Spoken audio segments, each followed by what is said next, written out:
I'm not ready to go yet, okay? I'm not ready. You gotta wait. I got shit to do. I'm in the middle of something, all right? Just hold on.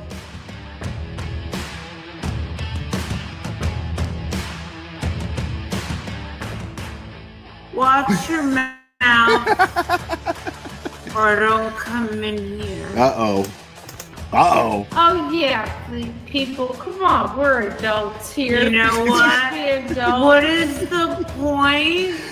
Yeah, we're adults here. I got a fucking Burger King fucking thing on my head. We're all fucking adults here, guys. People in my chat, 2 words. What are they? 2 words. Let me see the chat flood. Let me see the chat flood. 2 words. Okay, next caller. Please. Let's get into the meat and potatoes, which translate in American to dick and balls.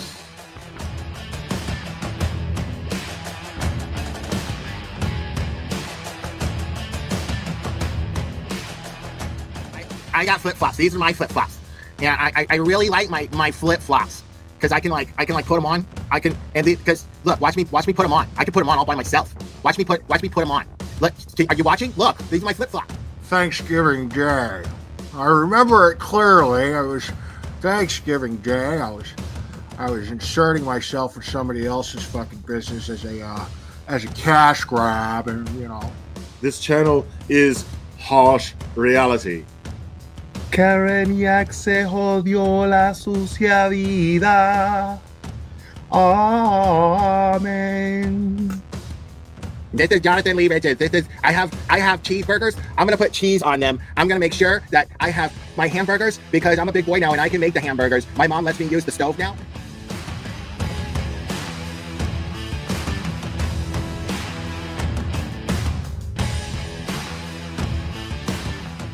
And I'm just like, wow, I like receipts, and they brought receipts. Like they had evidence to back up everything they said. And I'm like, okay, well, there's got to be another side to this, right? Like, this can't, no, this is too fantastic. Yeah, because you're not going to just jump to the conclusion that there's a conspiracy amongst cops to cover up a murder. You know what I mean? Yeah, I mean, cops and just, like, soccer moms and shit. Like, that's what made it even crazier. Like, yeah, get it, Betty. Yeah, did you have a close relationship with your mom? Get it, Betty. Oh, of course, I still do. Yeah. My older sister was kind of sad. She was more of the prissy girl that likes going. That is the best shit fucking shopping for dresses with mommy. I was the tomboy that liked playing with the people. Shout out to Cherry for just being easily the most faithful and loyal supporter that I've ever had, man.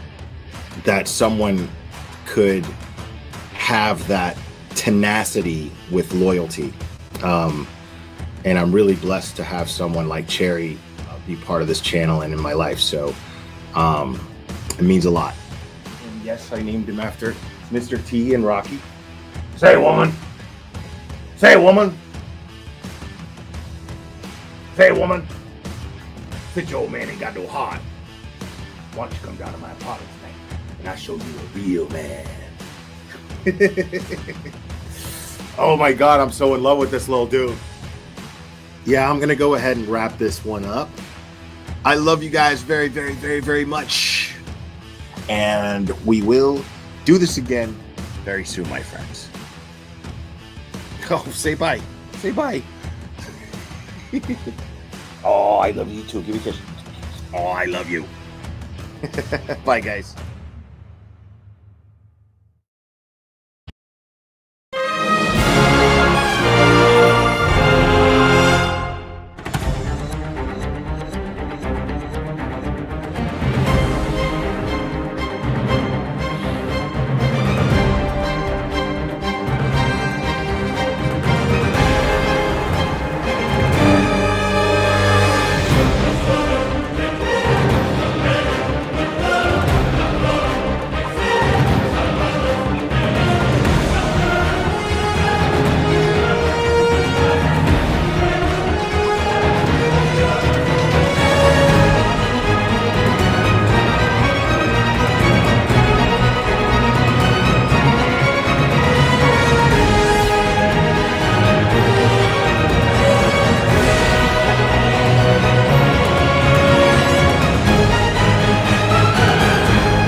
Woo! Good evening, people. Oh my goodness. Jeez. I do not have my shit together. It's great to see you guys. I hope everybody's doing well. Yeah, I don't expect this to be a very long stream. It's mostly just going to be call-ins. Anybody who wants to call in. I may have timed this poorly simply because I did not plan this very well or much in advance. And I didn't realize that that Young Jerks is about to go live as well with Mark Betterow. And one must be foolish to think that they can compete with the great mind of Mark Betterow. So I would never attempt to do that. So I would not blame anybody for coming back and catching the replay here. But in the meantime, I'm totally going to hang out with you guys for a little while anyway. I did not plan for this to be a very long stream anyway. Right, Christy? I mean, people, let's just be honest. You guys, this chat is always better than the other chat. Let's just be honest. But no, but seriously, like I'd be over there watching that myself, honestly. No, we can't do that. That's something I will not do. Is I'm not going to snipe Mike's stream and blah blah blah. We wouldn't do that. Again, go catch that and then come back and catch the replay. I'm not going to be mad at nobody for that. Like I said, I'd probably be over there myself if I wasn't live. But I'm grateful to you guys for being here. I am there's a couple of things that I wanted to go over. First off, tomorrow there is a hearing tomorrow for in regards to Sandra Birchmore, another one of these officers who apparently who allegedly groomed Sandra Birchmore. She will be this person will be having a hearing, I guess, to determine their future in the police department. That officer's name would be Robert Devine. So yeah, we're gonna go over that tomorrow morning. That'll be about 9:30 a.m. I believe. Oh, yep, there you go. 9:30. Yes, Suzanne, thank you so much for that. And we are going to discuss that now. I came across a story that I wanted to discuss, hence the title, because something happened. Let me go over this video with you guys real quick, because this is really, really troubling.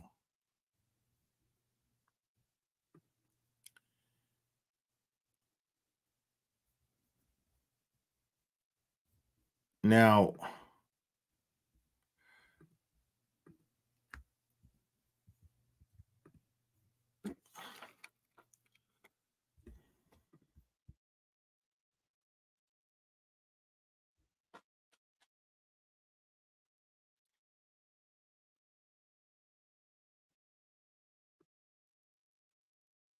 this is in Arkansas, and whatever town this is, I think it's Johnsonville or something like that.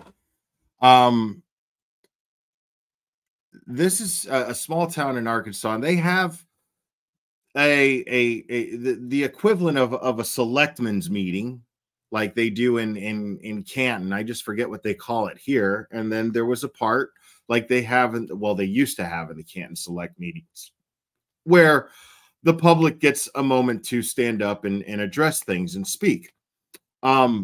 This gentleman, who's a parent, he's a parent, and he got up there and spoke, and what he has to say is quite troubling. So I'm going to go ahead and play this here, and I have some thoughts on this. People knows who I am. I came in on August 1st to give a report of Jacob Shook grooming my daughter, sending inappropriate Snapchats to her. I called it.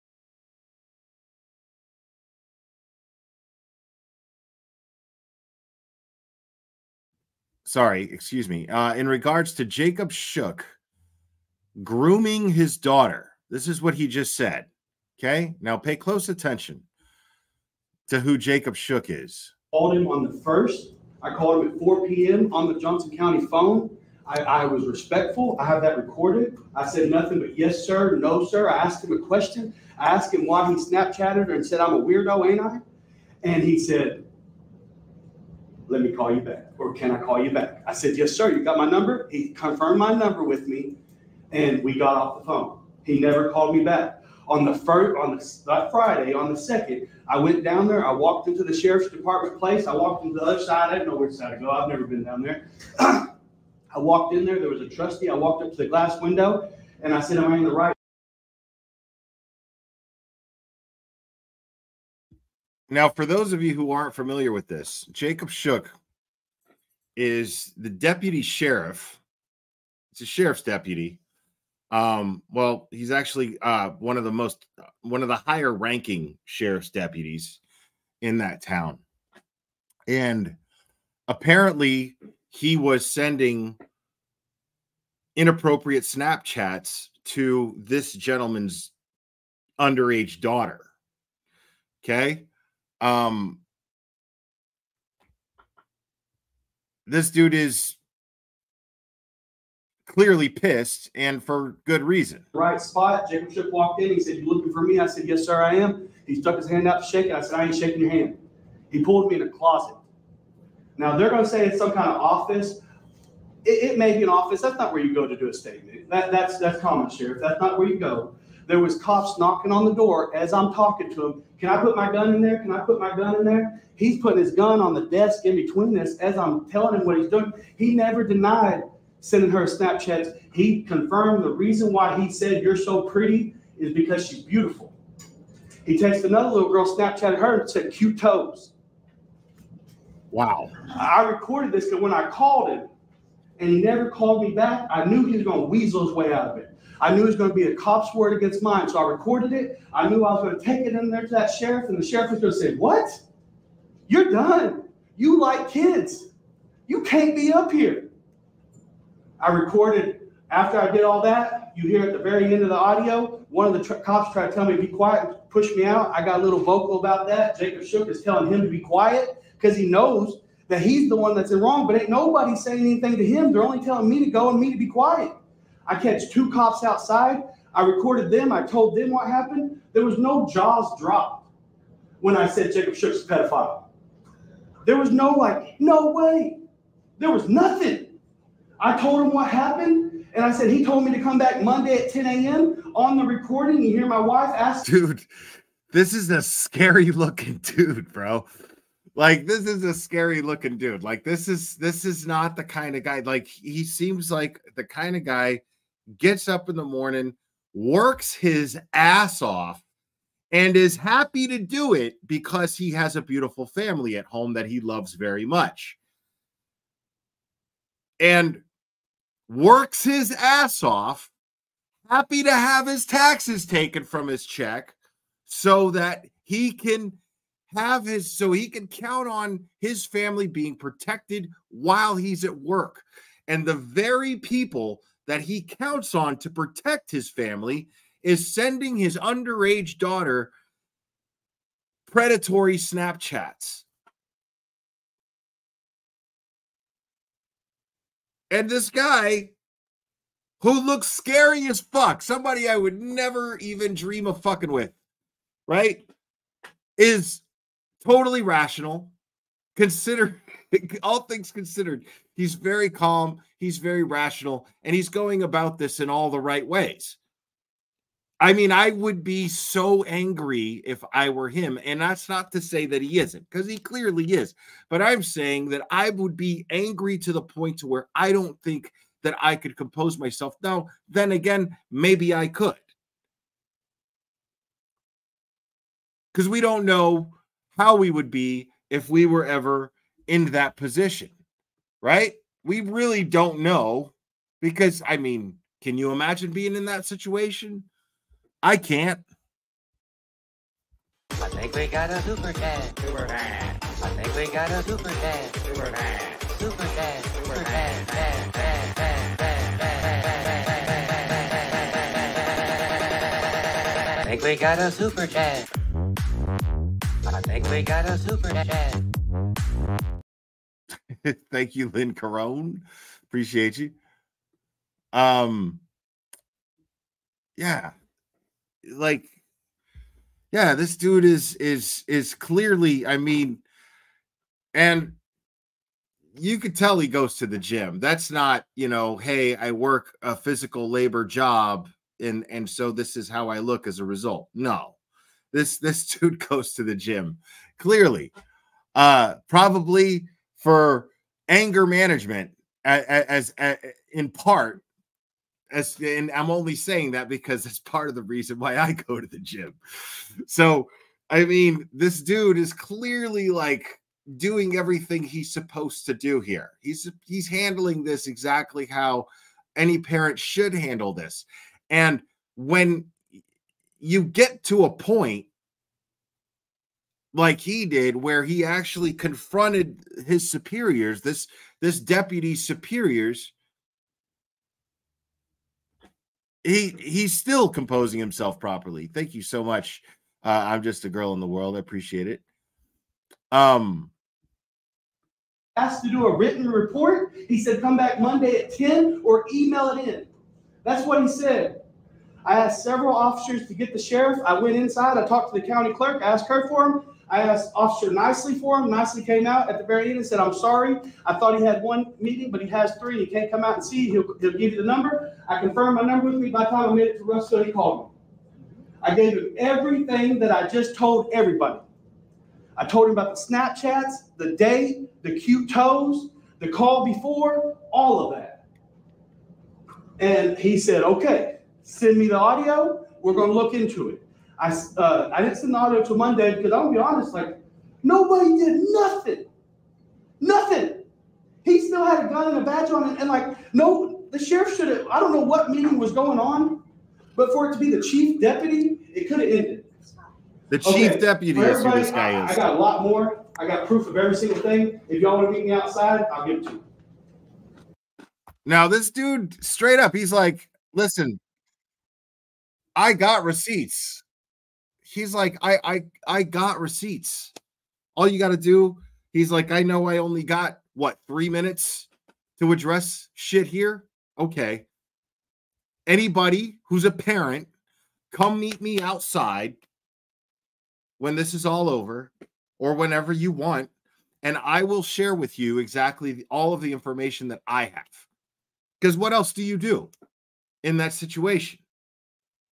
Right? What else do you do? Now,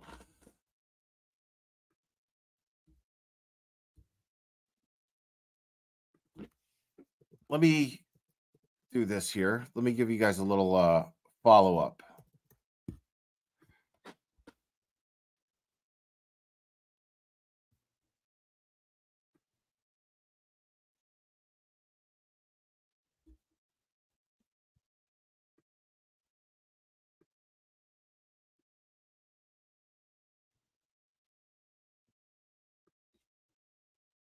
All right.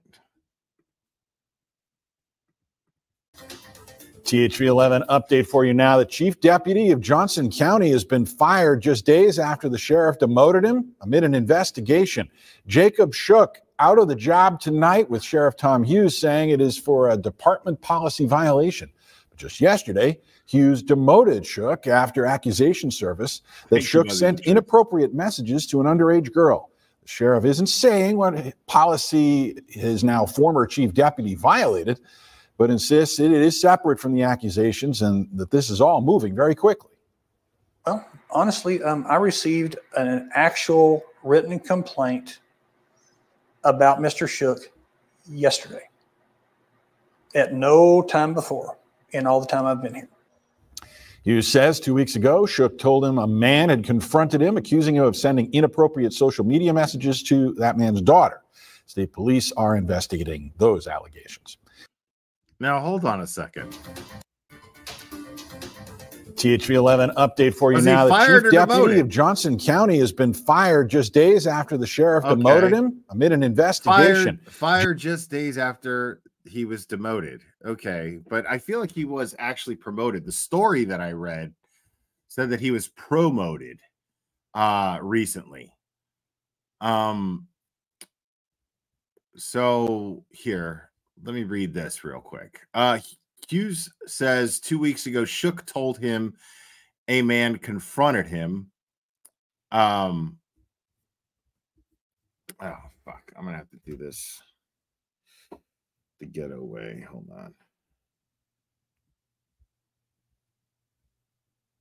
All right. So Hughes says 2 weeks ago, Shook told him a man confronted him, accusing him sending inappropriate social media messages to the man's daughter. Okay. So this dude, he tried to get in front of it, right?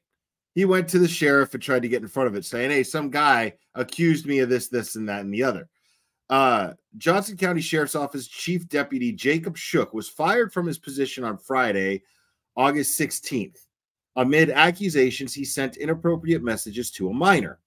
While Johnson County Sheriff Tom Hughes said Shook's firing is from a policy violation unrelated to the accusations. Sound familiar? There is an ongoing investigation against him. Shook first became chief deputy on January 23rd of this year.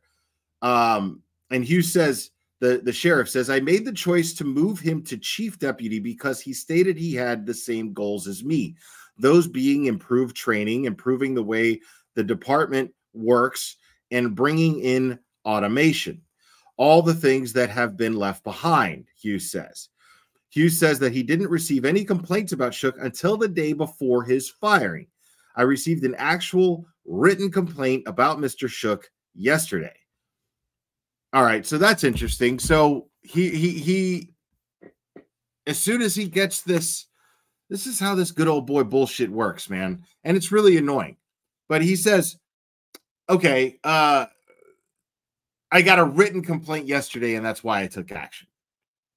Right? But apparently, at the very beginning of this month, oh man, some guy with cancer. Thank you so much. This happened right next to me. I'm happy to talk to you about it later. Okay. Now I don't deal in rumors. I realize, people who, unless like a family member comes to me or something like that, and then, and they're vetted. I don't usually I'll take your phone call and whatever, but everything everything is taken with a grain of salt unless it comes from a very reliable source. And that's nothing against you. I'm just saying, anybody who just calls and says, hey, I know a guy who knows that guy because it happened right over here, blah, blah, blah, blah, blah. That stuff usually doesn't pan out very well with me. So, but I mean, as far as the town goes and whatever, yeah, I could totally, like I said, I'm going to be opening the phone lines in just a little bit. So now this guy says, well, I didn't get a complaint until yesterday, right? I didn't get a formal complaint. But my issue is, but this dude who stood up at this town meeting weeks before this, that's not considered a complaint. You don't count that as a complaint. It's not counted as a complaint unless it happens in writing and you know it's official on an official complaint ballot that says complaint ballot at the top of it. That's how this works. Come on, man. Come on, man. Hughes said 2 weeks ago, Shook told him a man confronted him and accused him of sending inappropriate social media messages to the man's daughter. Okay. So now you're saying that 2 weeks ago, your chief deputy came to you and said, hey, some guy is accusing me of sending inappropriate snaps to his daughter, okay, his underage daughter. I just wanted to come to you with this, blah, blah, blah. Well, all right. Well, I guess then if he's going to file a formal complaint, not just a verbal complaint out there for willy-nilly, you know, but he's got to write a written complaint on the complaint ballot, the ones that say complaint ballot at the top. He's got to write an official written complaint. Then I'll look into it. But not if your chief deputy comes to you in a panic and says, hey, some guy's accusing me of this. You're not going to look into it? You wouldn't go, hey, maybe this is something we all need to get in front of. Let's take a look. Let's find out. Did you send the inappropriate text messages? No. Okay. Do you care if I look at your phone? Let's just deal with this. Since you're coming to me with this, let's just deal with this and figure out if it's something that we need to worry about.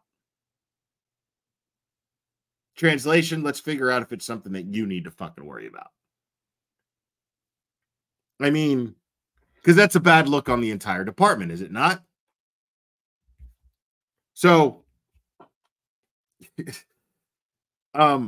Jacob Goodwin told 5 News that he was the one who confronted Shook. Now, this was the gentleman who stood up at that meeting, who we just saw. My daughter informed me Jacob Shook started sending her inappropriate text messages when he was with her mom, Goodwin said. Goodwin said he's been working to get justice for his daughter. It all came to a head during Thursday's Johnson County Quorum Court meeting when the allegations were brought up. Video of Goodwin sharing an alleged victim's testimony at the meeting became popular on TikTok, which promoted several messages into the newsroom and comments spanning the sheriff's office Facebook posts accusing them of not investigating Shook thoroughly enough. The video shows Goodwin telling officials about the multiple times he allegedly brought evidence to the sheriff's office and asked to make a formal complaint before being turned away. I'm going to be honest, nobody did anything. Nothing, Goodwin is heard saying in the video. Sheriff Hughes and Arkansas State Police are now investigating.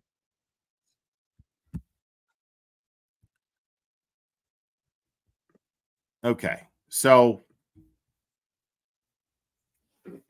I have a lot of thoughts on this. I got to be honest with you, because this thing is basically saying that the reason why any action was taken, or at least one could responsibly and, you know, fairly speculate that the only reason that anything was done here was because of all of the flooding into the social media of the Johnson County Sheriff's Department, right? All of the people going, hey, wait a minute, what the fuck are you people doing? What are you guys doing? Are you guys even investigating this guy? Because I doubt that this gentleman would stand at a town meeting in front of everybody, in front of the whole town, basically. Anybody at the town who cares enough to get up and attend these things and tell them all, and whatever elected officials or appointed officials are sitting there running the thing, that, hey, listen, I have a shit ton of receipts that I am perfectly willing to share with everyone here. But see, here's another problem. And I ran into this problem before. Because would this guy have gotten up at this town meeting and said what he said, would it have been videotaped? Of course, it wouldn't have been videotaped, because if it never happened, then how could they have videotaped it? But had this guy never gotten up, said what he said, it gets videoed, that video gets put out all over TikTok, all over social media, puts people in an outrage, right? Puts people in a fucking outrage.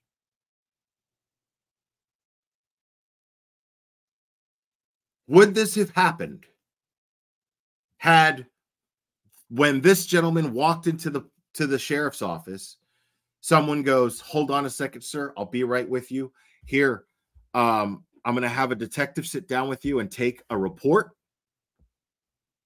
But instead, he was shushed. He was told to calm down. He was brought into a closet.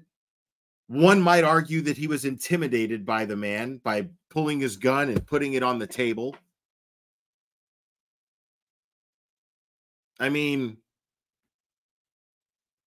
so would anything have been done had the people, not just the local Arkansas people there, but the people all over social media from around the country and around the world, contacting them and saying, "Hey, listen, you got to do something about this"? Now, there's times where this could backfire.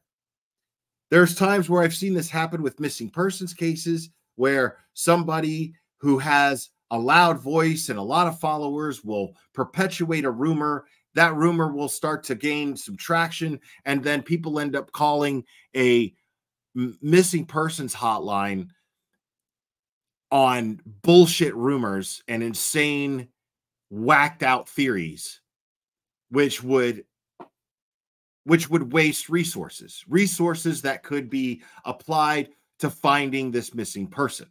This is a different type of case. This is the type of case that this man is saying, "I have evidence," and the police were like, "No, we don't care. You need to calm down and get out of here." And then it took this guy being very public about it. Now, I talked about a case in my much more green years on YouTube, and there were some YouTubers that are not so green now, but were greener then, but not as green as I was, but greener than they are now. And there was a bunch of YouTubers who talked about this case, who got involved because they felt it was the right thing to do. Now, this was a case of a father who went very public. He videotaped his 9-year-old daughter screaming and yelling because she didn't want to go with her mother. And she was explaining in the video that when she goes to her mother's house, she is interfered with. She's trafficked, even. This is the case where I actually met Cherry. A lot of people were talking about this. A lot of people were concerned about this. And the local sheriff's department, where this child and her father lived, they seemed to want to do nothing. They seemed to do nothing to look into her claims.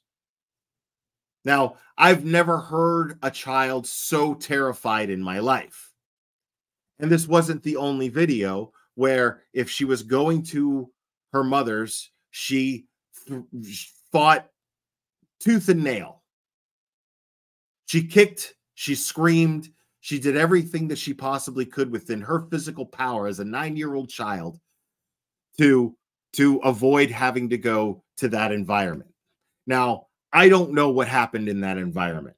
What I do know is that that child was clearly afraid of that environment. I don't have a lie detector test. I don't have anything. But all I've ever said was, I don't know what happened in that house, but I know that this child was absolutely terrified of going back to that house. terrified of going back to any environment that her mother provided for her. This is the fact.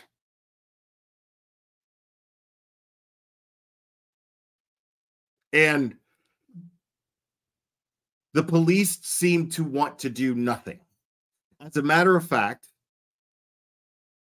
there was a recorded phone call of a sergeant at that local sheriff's department when they knew that this sheriff's department already was compromised through a conflict of interest, considering that one of the people that this child was accusing, being the boyfriend of her mother, he apparently had local ties to the police and at that police department. So what they ended up doing is the father and his current wife at the time took her to get a SANE exam, which is the equivalent to a rape kit if you watch SVU, right? And a local sergeant from the previous police station made it a point to call and try to intercept this exam from taking place. And I have that phone call recorded. I played it many times. Many times I played that recorded phone call.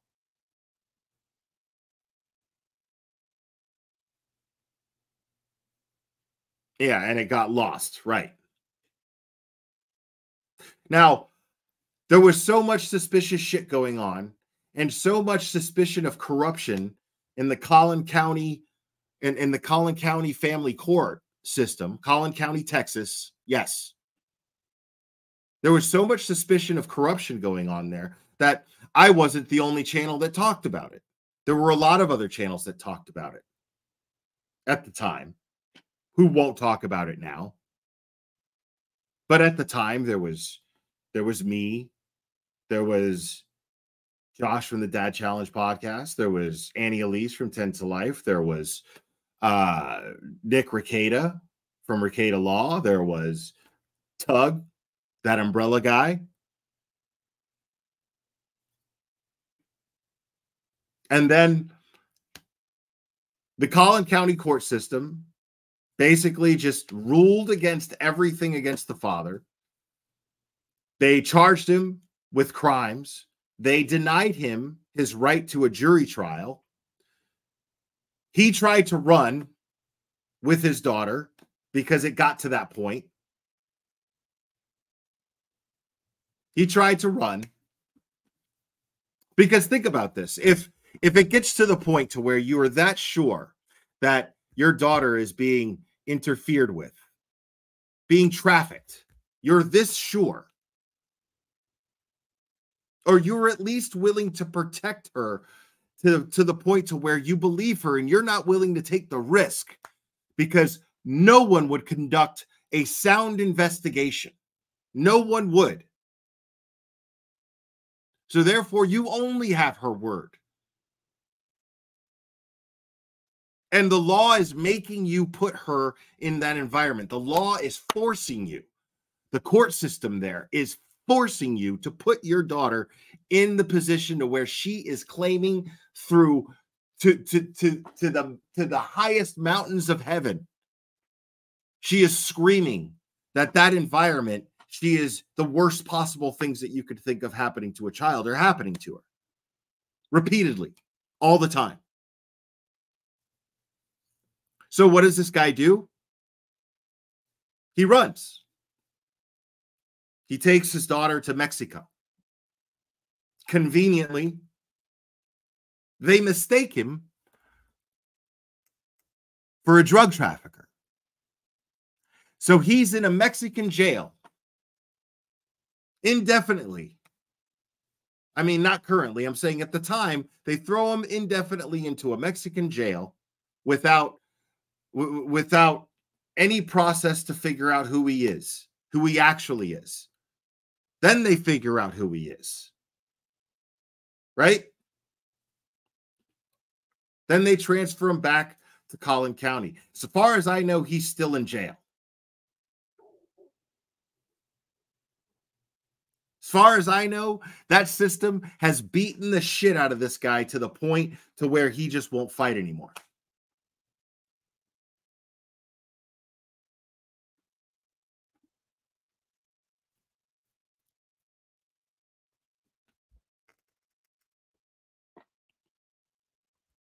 And so many people, the only two people that I know of, I know that I got a cease and desist email.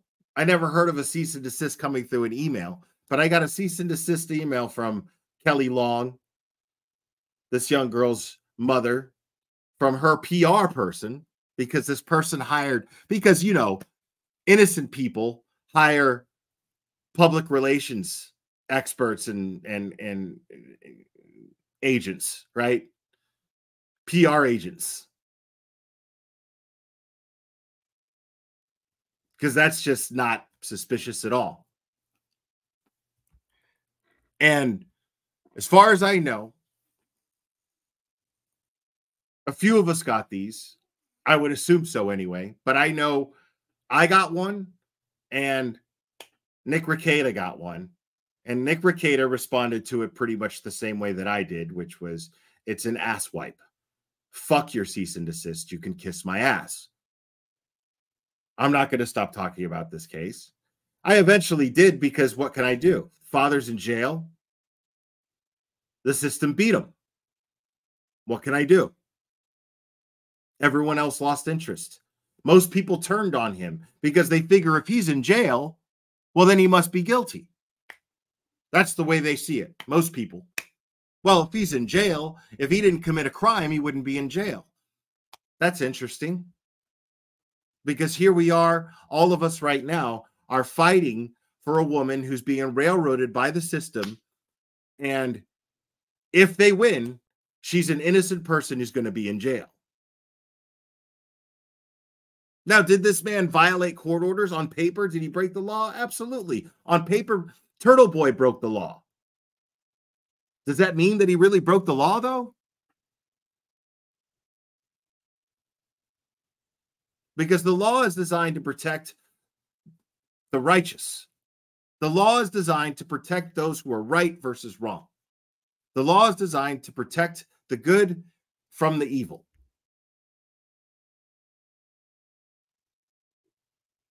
Yeah, Cherry, I agree with you. I'm not a big fan of Michael Long myself, honestly. But do I still think that he was just trying to protect his daughter? 100%. Do I think that he enjoyed the attention he was getting from it? 100%. But do I think that he was actually genuinely trying to protect his daughter? Yes, I do. Yes, I do.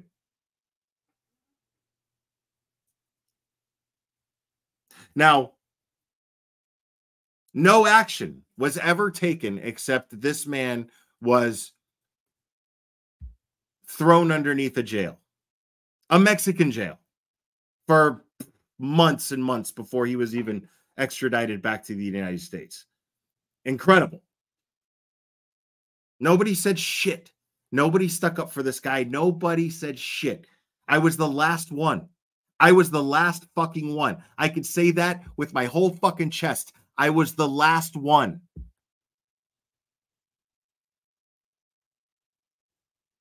And here I am again, fighting for pretty much the same thing. The only difference is that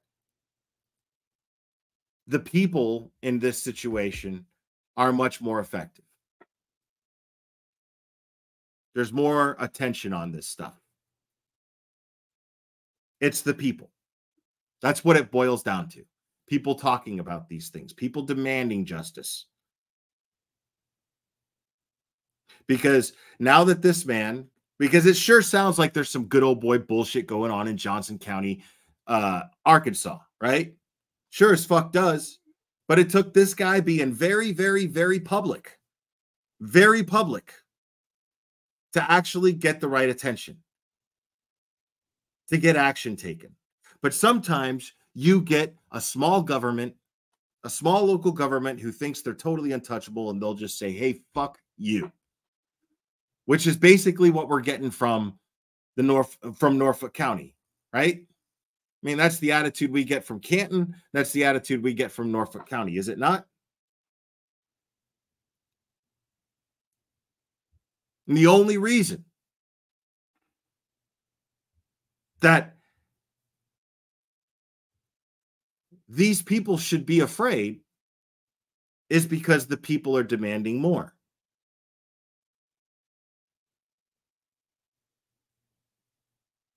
So I think it's amazing. I got to tell you, it's a really wild thing to be on YouTube for this long and just simply see, I see one corrupt local county years ago when I first started on YouTube, and I saw the result of not enough traction being picked up, because this is what's so fucked up. Because let's just say that no action is being taken now against this cop, whatever the fuck his name is. Jacob Shook. Let's just say no action gets taken against him, right? Then what happens?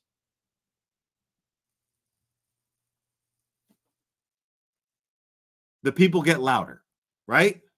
Then what happens? Then a minor's identity is going to end up becoming doxxed.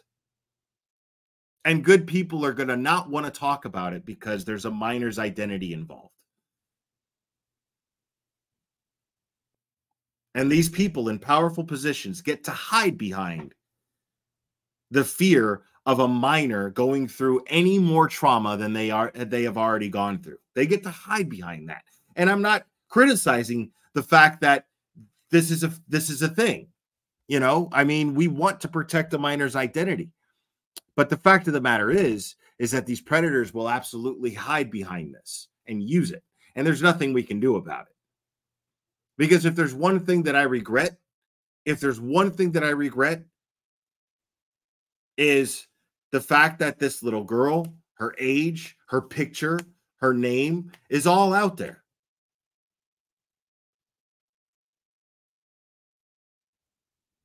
Because maybe, who knows, maybe nothing happened. Who knows? But my issue is that a thorough investigation has never taken place into her claims. And what I do also know is that I went over that little girl's mother's deposition in I don't know how many live streams it was. It was more than when I went over Turtle Boy's charges. But I did a series of live streams on this woman's deposition. And it was just full of lies.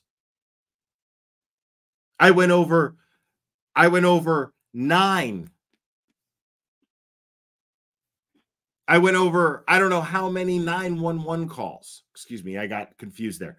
I went over, I don't know how many 911 calls that took place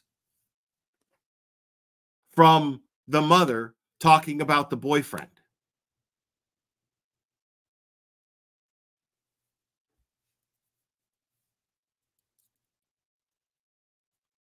Jake Bellington is his name. Now, I went over, I don't know how many 911 calls. And it was a hell of a thing, man, because there was a lot going on there and a lot of drama that took place. But the thing is I'm referencing this because people are getting louder, and I really wish that people were just as loud back then and not so fucking scared of some local government. Not scared of lawsuits. I mean, and I'm not criticizing anybody for that. I'm just, I don't, maybe it's because I'm fucking stupid, you know? And I just don't give a shit when people threaten me with shit for telling the truth. I just don't care.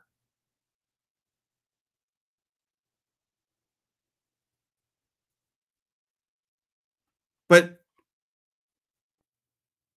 the same, the same amount of injustice is taking place with the Karen Reed, John O'Keefe case as they did with the Long case. The same amount of injustice is taking place.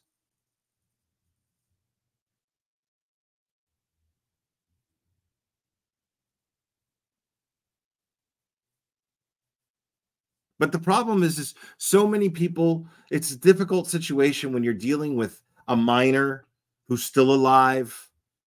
Because what you want more than anything is for that minor to grow up well-adjusted, not have this trauma looming over them, or at least not have this trauma affecting them to the point to where it doesn't allow them to flourish as an adult and as a human being.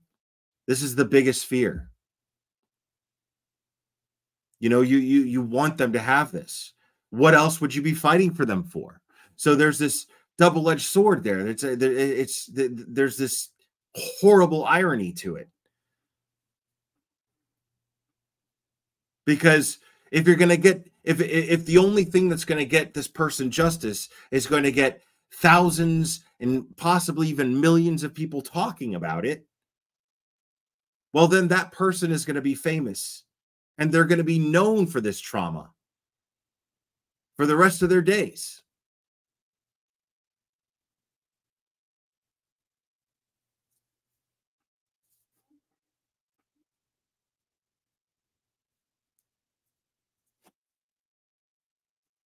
And it's just tough.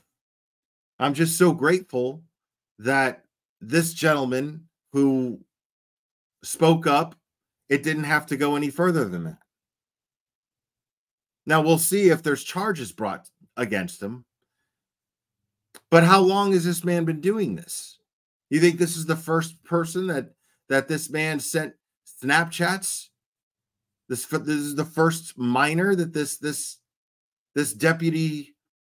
chief deputy sheriff sent Snapchats to? Probably not.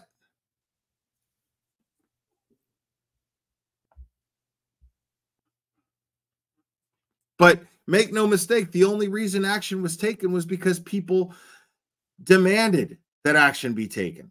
People outside of Johnson County, Arkansas. People outside of that.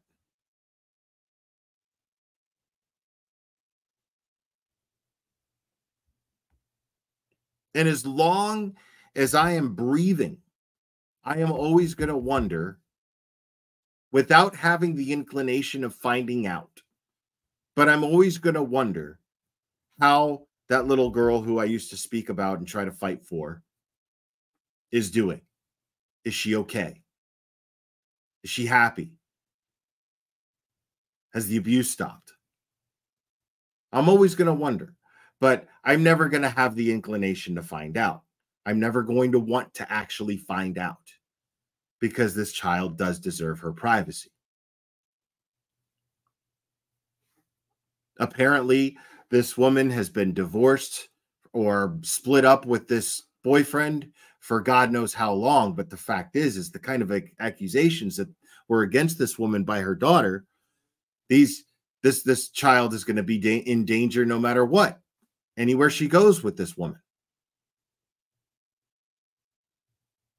So I'm always going to wonder. And all I can do is hope that she's okay. That's all I can ever do, is just hope that she's okay.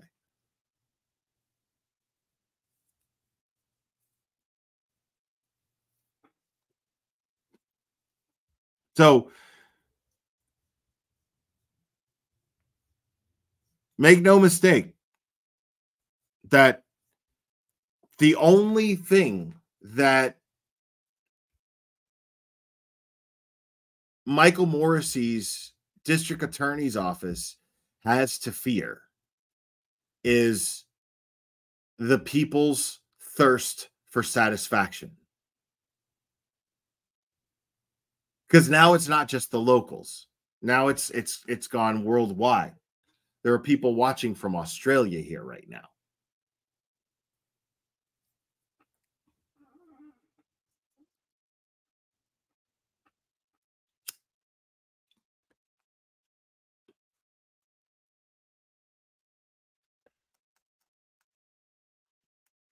See, I thought so, Honey Bear. And I stand by it. I don't have a thing in my conscience that feels wrong about it. And when I think about the people who spoke up against me doing so, look at who they are. Canceled Karen. Yes, the Critical K. She was my loudest adversary throughout the whole thing. What does that tell you?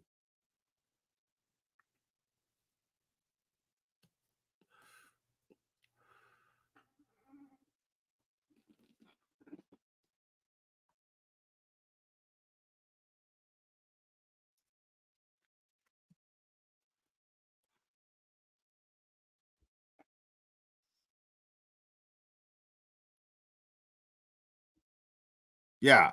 I mean, anybody who I've known for years who spoke against that child and tried to discredit her by calling her a brat and a liar. Every one of those people that goes that far back with me who spoke that way and is now talking about the Karen Reed case thinks Karen Reed is guilty. Just let that sink in. Every one of them. They all think Karen Reed is guilty. What does that tell you? What does that tell you?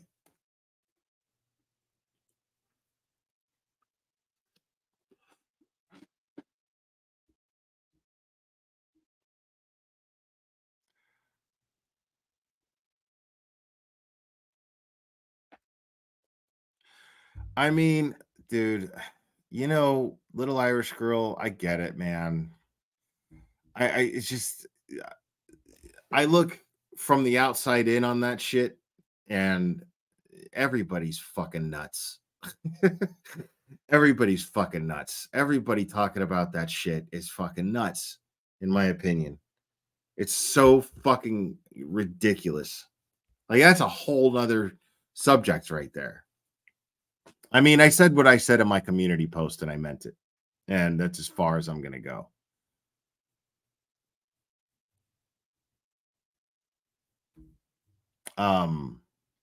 Let me go ahead and open up the lines. I don't expect a lot of there's not a lot of people in here today. But I just timed this bad, so you know, that's all it is. It happens. All right. Oh, wait, let me.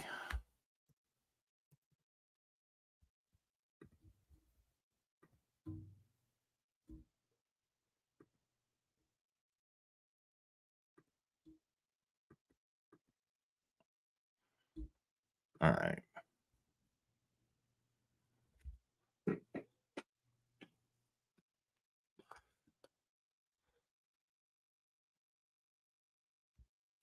I mean, it really is super toxic.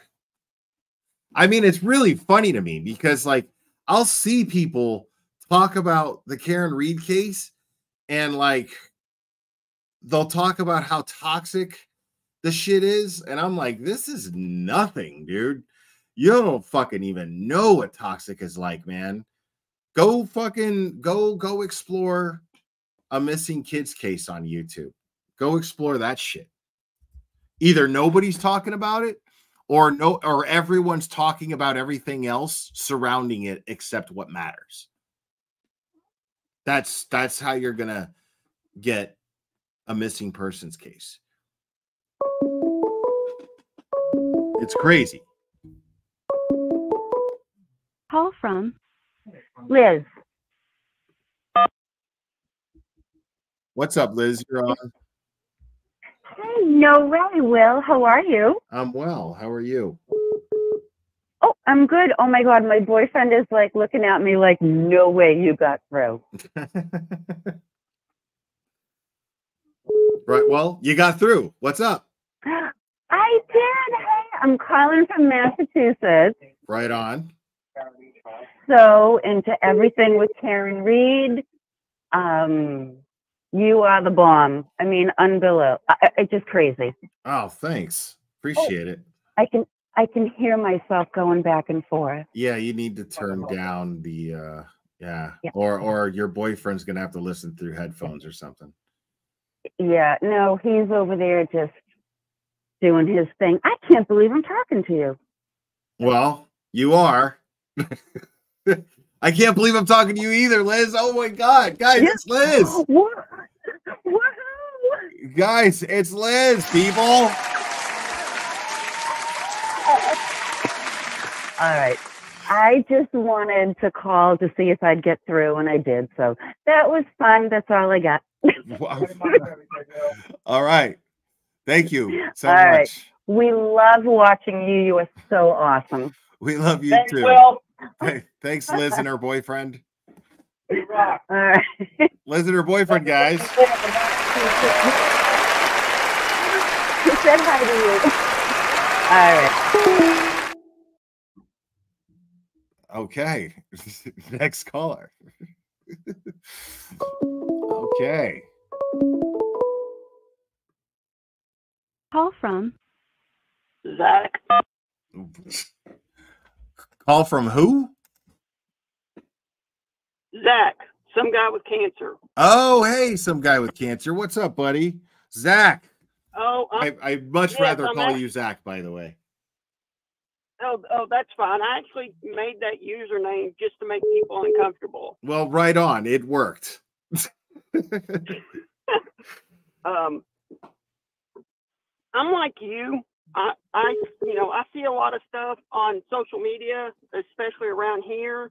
And I'm very much like I'm like Cuba Gooding Jr. and Jerry Maguire. Show me the money. Okay. Like, I don't care. There's always some crazy rumor.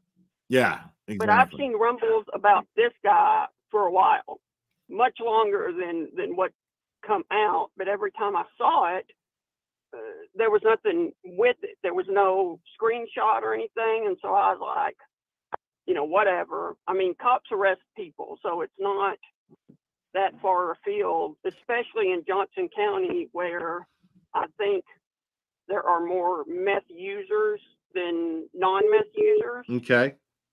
That somebody would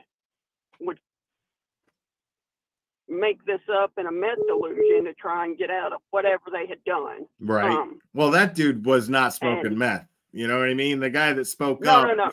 That dude is. No. That guy's the anti-meth. Like. Yeah, very much so. And he when they came out, they brought receipts. Right. And so at that point, it's like, okay, there's something here. There's some fire to this smoke. Right. And it very much is small town, good old boy system. Right. If you make a complaint against a cop, you better have all your ducks in a row. Sure. Because if there's anything they can do to protect the cop and come after you, they will do it. Yeah, man. It's I mean, this is it's not how it should be, but it's to be expected when, because it's just wild when I still see people go, oh man, you watch too many movies. Cops aren't like that. Bullshit. Yeah. Like the movie Copland is far more accurate than you would like it to be. Right. But yeah. And I don't live in Johnson County. I live next to it. And that is, well, I live where I live because it's cheap and it's in the middle of nowhere, so people don't bother me. I feel that, man. I feel that totally. But like I like where I live. Yeah. I like it. And actually, I work a lot out of Hickory, North Carolina. Okay. And so I'm not, when I'm working there and not remotely, I'm not all that far from you, but I don't go up there much right now. But I mean, around here, there was this town I used to live in, which is right next to Johnson County. There was a cop who was ultimately fired for drinking in his squad car on duty. I feel like that happens a lot, though. You know, like yeah, it does. And the I don't, you know, the thing I don't feel like it's a like it's a like an epidemic that happens everywhere, but you know, like I feel like it happens pretty often. You know what I mean?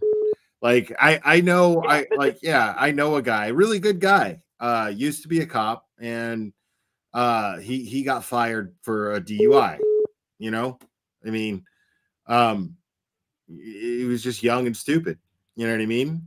Bad decision, but knowing the guy, I would assume that he was probably a really good cop. You know, I mean, well, it turned out, you know, he'd given me a seatbelt ticket while I was wearing a seatbelt, and he claimed like I couldn't see it, which after, you know, finding out that he was drunk a lot on duty, well, okay, you probably couldn't see it because you were hammered, but you know, there was nothing to alert the public or anyone who had been ticketed by this guy for something that, hey, he's been let go. You know, it was quietly swept under the rug. And so, you know, the people who had, you know, been accused of things by him, nobody knew. You know, and it'd be like if you know, the stuff with Proctor, if they just said, we're not going to say anything, and then you had to find out later through somebody else that he had been suspended without pay. right. See, that's where I'm at is I'm wondering like you could tell that there's some good old boy bullshit going on there in Johnson County, but they took action immediately. Why didn't this happen in Norfolk County? Why didn't this happen with the Massachusetts State Police? They knew about how flawed the investigation was. They knew, I mean, they knew about those text messages long before the trial. So, you know, it goes to the top. At the end of the day, all the decisions in that county are made by Michael Morrissey. right. Yeah, he sends a lab like in there to drone on, and I've had chemotherapy infusions that have been more fun than listening to Adam Lowry. Like, just, I mean, Wow. I got stuck in a airport for 9 hours after a flight was canceled, and that was less painful than listening to Adam Lowry for a day. Yeah. But yeah, no, it goes to Michael Morrissey, and in this county, if this had been a couple of people on social media talking about it,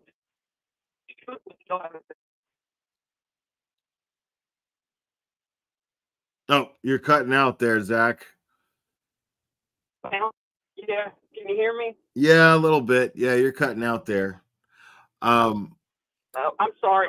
No, I'm you're driving good. away from Johnson County Okay. as we speak. But you know, when it kind of blew up and people started sharing, you know, at that point, the guy at the top, in this case, the sheriff, was like, okay, we've got to cut this guy. Anything we can do to cut him loose, we'll cut him loose and wash our hands of it. But why it wasn't done earlier is because not as many people knew about it, and it wasn't being, you know, I mean, made the thing is, it's not a bad look on the department if the department does something about it immediately. You know what I mean? Like, yeah. Nobody with any common sense is blaming the department for this guy's actions unless the department backs up his actions through their actions. Like, that's the whole thing. Is I'm having a real hard time with the Massachusetts State Police right now because they seem to be just almost promoting this behavior that Proctor engaged in, that Tully engaged in, that Bukaki engaged in. I mean, this is ridiculous.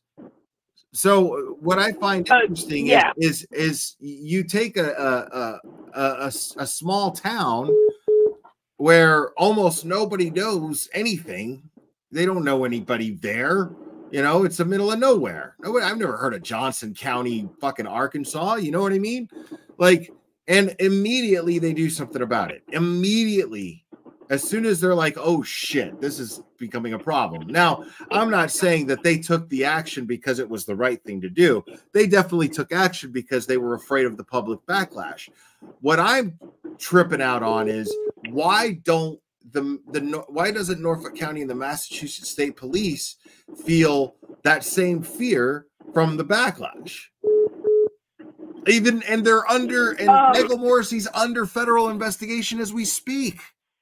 It makes no sense. Well, I mean, yeah, but when you read, Morrissey's letter when he found out that his office was being investigated, I mean, it was just, woe is me, cry, cry, cry. I can't believe that the federal U.S. attorney's doing this to me. Woe is me. And, I forgot what it's called, the professional or whatever, that monitors this wrote back and said, nah, the U.S. DA there's good. We're not doing anything. Have a nice day. But, his whole mindset is they're only doing this because Rachel Rollins, who used to be in that office, didn't like it. And not that they're doing this because it's obvious you're either corrupt, stupid, or both. And I'm going to argue both. And I think his ego is so big that he can't wrap his head around that what he's doing is wrong.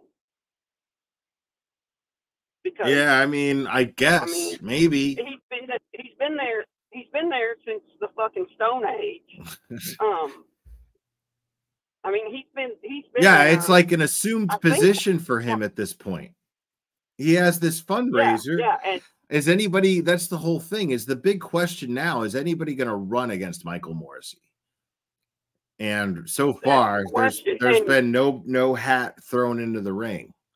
But is anybody going to step up and run against Michael Morrissey as the Norfolk County District Attorney? Well, I can tell you here, but especially with the law enforcement, if something happens, there are a lot of people that if they smell blood in the water against an incumbent, they'll go after him. Well, sure. Why isn't that happening with Michael Morrissey is what I'm asking. You know what I mean? I think maybe they're just all too closely connected. The people that that's what it kind of sounds like. Are friendly with Morrissey. I mean, here we had a judge that ran through a state police checkpoint, fled, was, ultimately captured and arrested for DUI, and he got handed a deal that, you kill somebody for. I mean, he got off far easier than any DUI defendant that he had sentenced.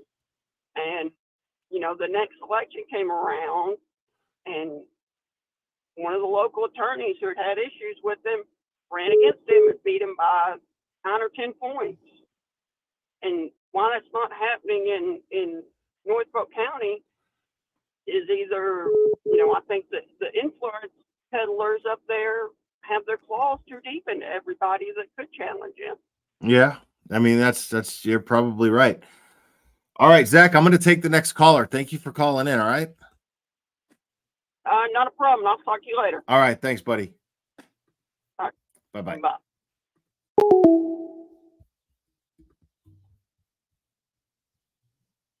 Oh, I guess I lost them. Yeah, that's where I'm at right now. Is why the shit is it so? At this point, why wouldn't anybody run against Michael Morrissey? Call from Illegally read. Anybody run against Michael Morrissey? Did you say illegally read? Read. Yes, that's my name on. Okay, you gotta Yes, you gotta that's what I turn go me. by. My real name is Melissa. Okay, Melissa, turn me down in the background there, okay, so that you don't get Okay. an echo. All right, I'm good. Are you good on the sound now? Totally. How we doing, illegally read, Okay. Melissa? I'm good. I just want to kind of redeem myself from looking like an idiot with Turtle Boy. In West Virginia, Patrick Morrissey is our Secretary of State. He's currently running for governor. Okay. When I looked into when I started following the Karen Reed case and saw Michael Morrissey, these two could be twins. I'm like, they have to be related. I realized I met the Morrissey, Secretary of State when I was a little kid living in West Virginia. I met the Secretary of State once. I just don't remember what his name was. But yeah, no. that probably would have His been granddaughter, AJ the reason why Manson. I met him was, and now it's coming back to me, his granddaughter was my classmate in the 3rd grade. So he came and talked to the class. But his granddaughter was my classmate. What part of West Virginia did you live in? Charleston. Well, cross lanes, really, but yeah. That could have been AJ's mansion. That's what it sounds like. I mean, we're talking about like what, 1983, give or take? Yeah. Yeah. Yeah, His granddaughter was my classmate. Yeah, that probably would have been AJ's mansion at that time. That sounds familiar. But Michael Morrissey came from the Boston area, then went to New Jersey, then came to West Virginia. So he is like a career politician that moves across the state. Okay. His wife at one time was a majority shareholder in McKesson Pharmaceutical. Okay. And was a lobbyist. And he basically brought these pill mills into West Virginia that caused the drug epidemic in West Virginia. And when I saw the picture of Michael Morrissey, these two look like twins. And I looked up, I did try to investigate Patrick Morrissey's family. Can't find anything on his family. So what's your theory, that Patrick Morrissey is related to Michael Morrissey? Somehow. Okay. I'm not saying that they're brothers. I'm saying that they are related somehow, and that whole family is corrupt. Patrick Morrissey's his head of his campaign right now. It has federal charges for messing with Jackson County Sheriff race in 2020. Like, to the point, this guy pretended to be, his name's Kevin Comer. He pretended to be someone else. Okay, but okay, so how does this redeem you with Turtle Boy? I don't understand. Oh, well, because I was trying to get the connection to see if there was a connection between Michael Morrissey and Patrick Morrissey. There has to be a connection there somewhere. And did Turtle Boy say there wasn't? So, and all rightfully so. He basically was like, "You're stupid. Morrissey's a common name." Like, I mean, I don't know if you're stupid or not, but Morrissey is a common name. I mean, yeah, he's one of my favorite singers. Saying, but both of their actions reflect one another so much, and they look so much alike, that there has to be a connection there. And if I could find the connection, I would go to Charleston. Why does there and have do to be a connection though?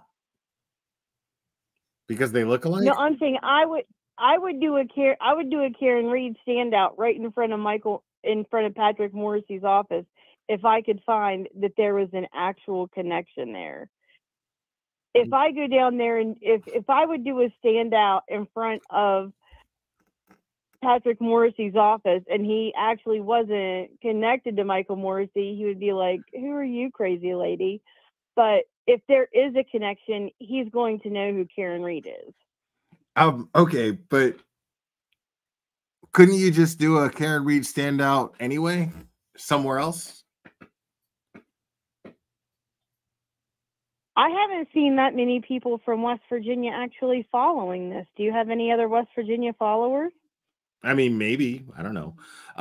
Or, I mean, is there something wrong? I mean, there's a few things that you have an issue with as far as Patrick Morrissey, right? So wouldn't you just do a standout in front of his office on any one of those issues?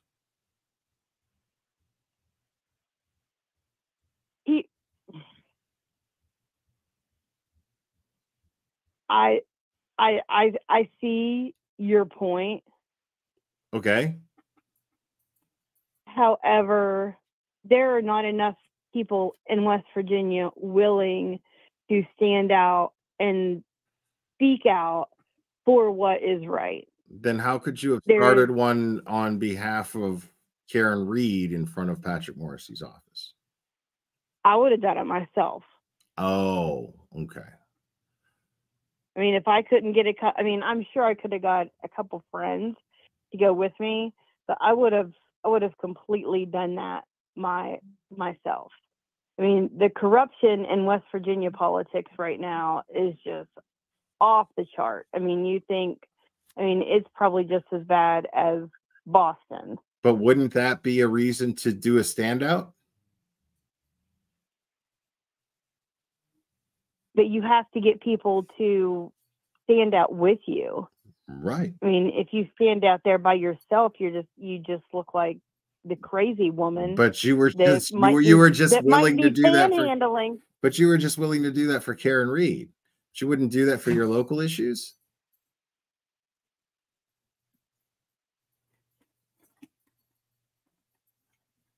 I would do that for Karen Reed to show Patrick Morrissey that there are people that know his connections.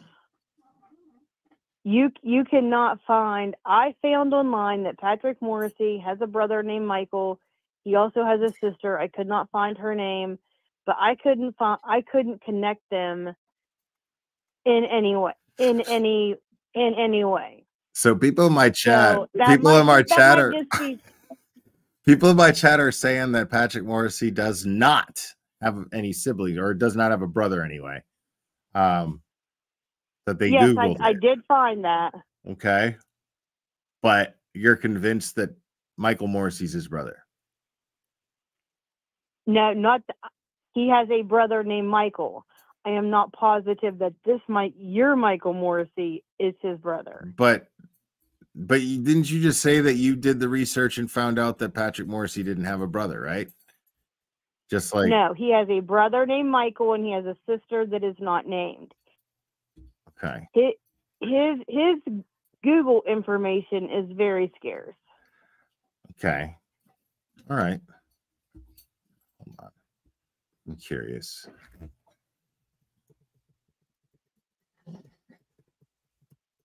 So you may think I'm just a crazy loon too, and that's okay because most of the time I am. All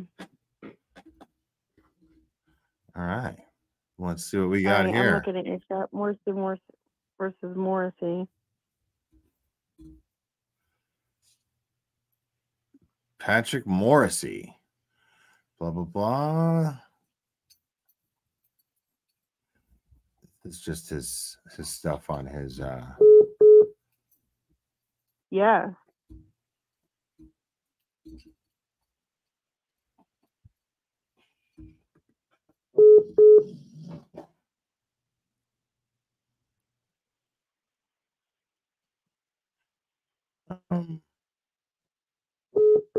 Yeah, I'm not finding anything. And I on- keep seeing that Patrick Morrissey is from New Jersey. Deeper dive. One of his parents is from the Boston area. That's as far as I could get. Let's see. Born in the New York City borough of Brooklyn, Morrissey grew up in Edison, New Jersey. His father was an account manager at U.S. Steel, while his mother worked as a registered nurse.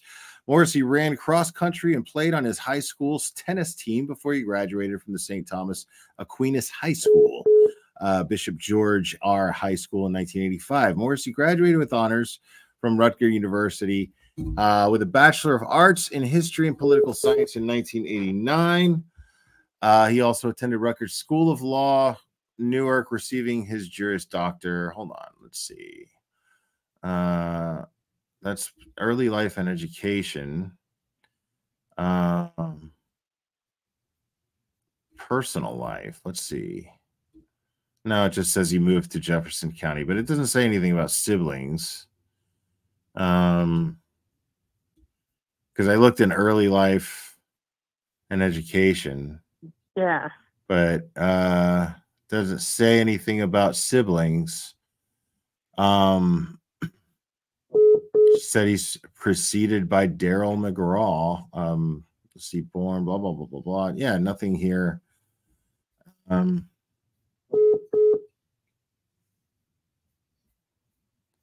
Nothing in regards to whether or not he has siblings. Yeah. I mean, if you want an interesting read, look up Kevin Comer. Or I could and just do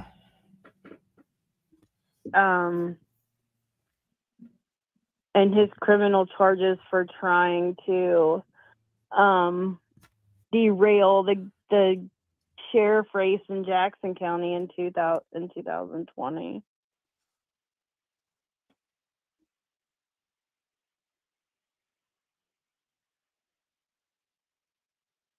Okay, here we go.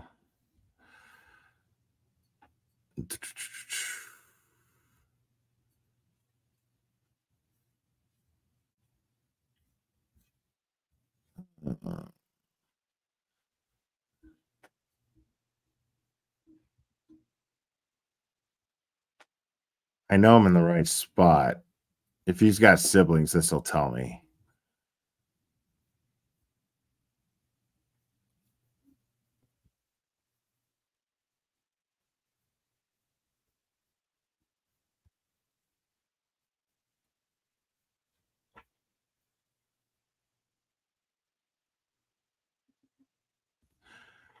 Product of a working class family, Morrissey is married and has a stepdaughter. His father was a World War II veteran and his mother was a registered nurse with the Veterans Administration. Wouldn't they say that his brother is the district attorney for Norfolk County, Massachusetts? If that were the case? No, why would they hide that? Thank you, Grandmaster Sid Sophos. Appreciate you, buddy, as always. Why would they hide that? I do have a screenshot where I found that he has two siblings, but they're not listed anywhere. They are not listed anywhere in his biographies or the Wikipedia. But you or said he has a anywhere that brother normally- named. You said he has a brother named Michael, right? Yes, but I'm How do not you know saying that is. I found that online. I have a screenshot of it, but you just said that you took a screenshot. I'm not and it saying didn't, that it is didn't the say, Michael that is. I'm not saying that is your district attorney, but I'm saying these two guys look so much alike. I mean, realized- they're fat white guys. He looks like a politician. I mean, I will give you enough credit to say that. I mean, yeah. Do they look similar? Sure, I guess so. I can't share the screen because I've got the I'll lose the phone line here, but that's all right. But all right, so yeah, I guess I'll just continue. I guess I'll just continue to look like a big dummy, but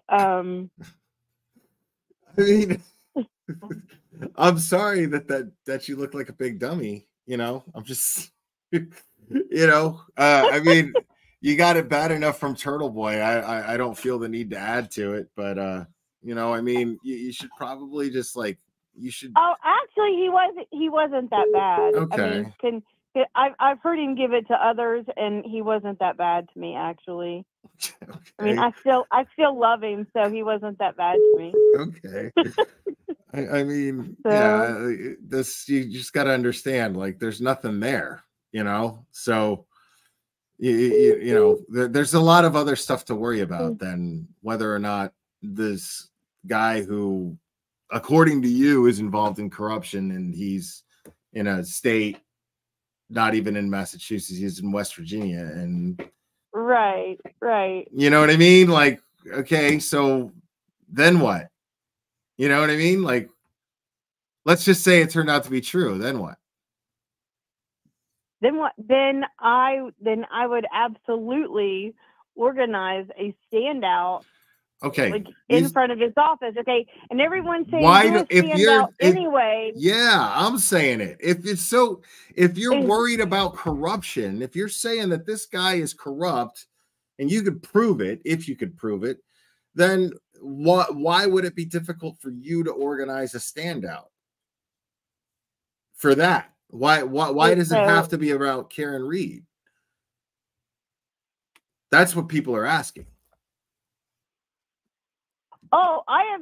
Don't you dare, other Cherry. Don't do it. Sorry, I'm talking to Cherry. Cherry knows. Don't fucking do it. Please, God, don't do that. All right, go ahead. Sorry, go ahead. But is Cherry gonna be mean to me? Don't, because I think No, Cherry's nice. Cherry's not gonna be mean to you. Thank you, Salvatore. Oh, I do attend political standouts and rallies in my area. Okay. Look at you go. All right. So why not in front of Patrick Morrissey's office because he's corrupt? Oh, I have. I have spoke out about Patrick Morrissey more than any other politician in West Virginia. Oh. I mean, if you have time, Are you a politician? No way. If you have time for a good read, look up Jackson County, West Virginia, Jackson County Sheriff race, and you will. I mean, it's entertaining. I mean, it's actually an entertaining read that this guy pretended to be somebody else and he tried to get the good guy that was running. His name was Noel Braley. Tried to get this guy like hooked up into bad stuff just to get him out of the race so the bad guy could win. And the bad guy ended up winning, but I stood out against that. So yes, I am involved in my local politics. Well, right on. Well, good for you. All right. So All right. So I won't take up any more of your time. Let somebody else on here who may have some actually educated thoughts.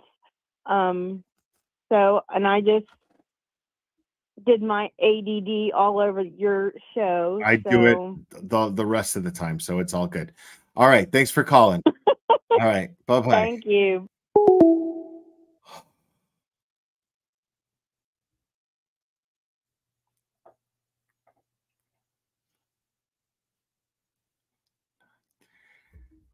All right. Next caller.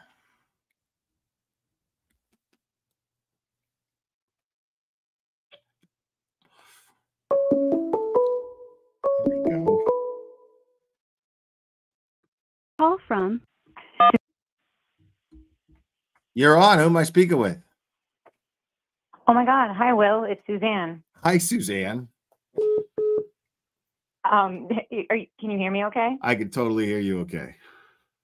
Okay. So I missed the last part of that conversation from earlier. Right. But I wanna let our dear friend, was it illegally bred. You know something. yeah. And I hope this doesn't shock everybody, but there's more than one bloated, corrupt piece of shit white guy out there. Right. Yeah. I mean, in her defense, it does. He looks kind of like him. Sure. You know, like he does. You know, I mean, I get I get the paranoid mind, the conspiracy theorist tinfoil hat mind, to, you know, start, you know, wondering things like this when they see something like this happening in their local town. I understand it to a certain degree. It was just like, but before you go down that road, like, you know, make sure, you know, you don't got your blinders on, and, you know, just, you know, ask yourself simple questions like, if there's corruption, why aren't you doing a standout when you're talking about doing a standout for Karen Reed by yourself in front of this guy's office? Why Karen Reed, only Karen Reed? If there's corruption in your local area that bothers you, then go do that.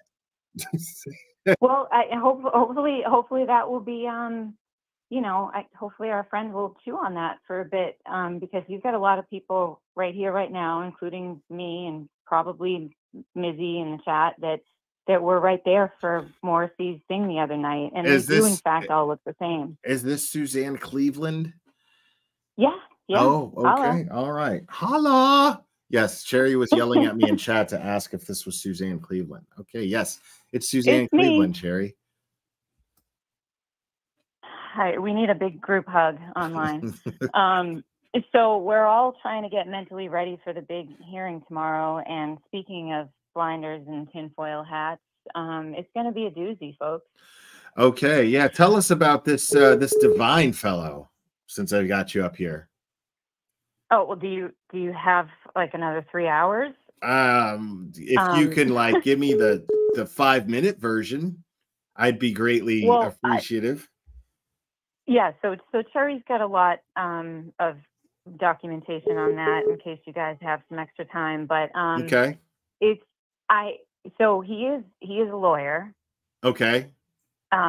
So and that's corroborated, and it's going to be. I just hope it doesn't get canceled tomorrow, because there's a lot of lawyer tricks going on on top of all the other disgusting behavior. And tomorrow is big because the discovery, all of the insidious, what we already know has been going on, is at least to a certain degree going to be looked at in the hearing, which would be the data and the messages. And I don't think he's going to be able to use his typical paranoid, pushback, gaslighting that has been going on for, I don't know, 15 years. Somebody in the chat probably knows how long. But it's not his first rodeo. And I think we're all on the same page about wanting this guy to face consequences, because he can't be out there. I mean, this, I don't know, is commonly known, but shit is so crazy. He got his law degree the day after her death. What? He swore in the next day. Yeah. He swore in the next day. Oh my God.